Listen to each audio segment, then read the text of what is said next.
Hi guys, আজকে একটা syrup নিয়ে আলোচনা করব।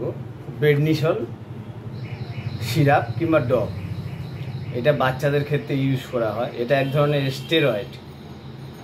বাচ্চাদের সর্দি কাশি, বুকের চাপ হলে এর সঙ্গে যে অ্যান্টিবায়োটিকগুলো দেওয়া হয় তার সঙ্গে এই বেডনিসল ডব দেওয়া হয়। এটা 6 মাস থেকে 4 বছর পর্যন্ত খাওয়া চলে। 10 ফোঁটা করে দিনে 3 বার, 3 দিন খেতে হয়, এর বেশি খেতে নেই। এটা স্টেরয়েড, এটা খুব ক্ষতিকর, ওই জন্য 3 দিনের বেশি খেতে নেই। যতটা সম্ভব এই সিরাপটাকে এড়িয়ে চলবেন।